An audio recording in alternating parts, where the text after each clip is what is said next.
কোনো রকম বেলার ঝামেলা ছাড়া মাত্র 10 মিনিটে তৈরি করে দেখাবো নরম ফুলকো আলু পরোটা।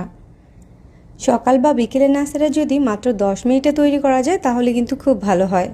আর আলু পরোটা যেহেতু খেতে সবাই খুবই পছন্দ করে, আর এভাবে বেলার ঝামেলা ছাড়া আলু পরোটা তৈরি করলে ছোট থেকে বড় সবাই খেতে খুবই পছন্দ করবে।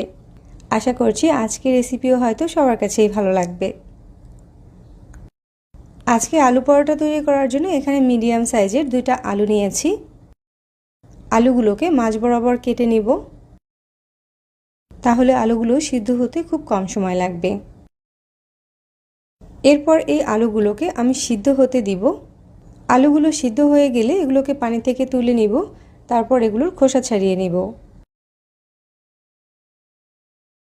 আলুগুলো হালকা গরম থাকা অবস্থাতেই এর খোসাটা ছাড়িয়ে নিয়েছি।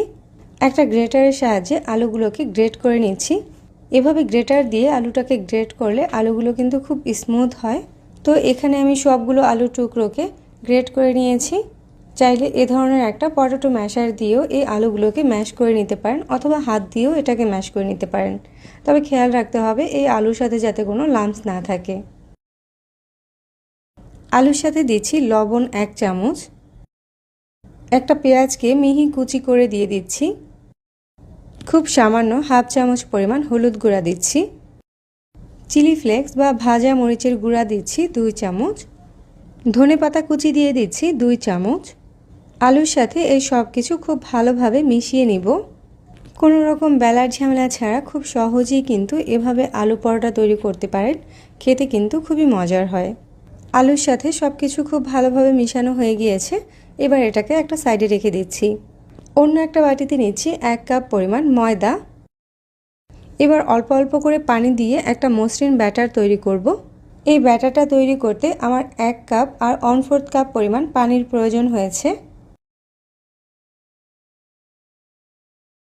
ব্যাটারের ঘনত্বটা ঠিক এরকম হবে। এরপর এর সাথে আগে থেকে যে আলুর মিশ্রণটা তৈরি করে রেখেছিলাম সেটা দিয়ে দিচ্ছি।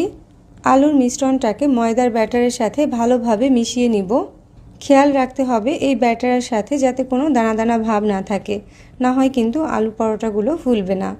তো এখানে ময়দা আর আলুটাকে ভালোভাবে মিশিয়ে নিয়েছি। এখানে কিন্তু কোনো রকম দানা দানা ভাব বা লাম্পস নেই। আর আলু পরোটা তৈরির ব্যাটারের ঘনত্বটা ঠিক এরকম হবে। চুলায় একটা ফ্রাই প্যান বসিয়ে কিছুটা তেল দিয়ে ব্রাশ করে দিচ্ছি। অবশ্যই এই আলু পরোটাগুলো কোনো ননস্টিকের ফ্রাই প্যানে বানাতে হবে। ফ্রাই প্যানটাকে হাই হিটে গরম না করে মিডিয়াম হিটে গরম করে পরিমাণ মতো আলু পরোটার ব্যাটার দিয়ে দিচ্ছি। ব্যাটারটা দেওয়ার সাথে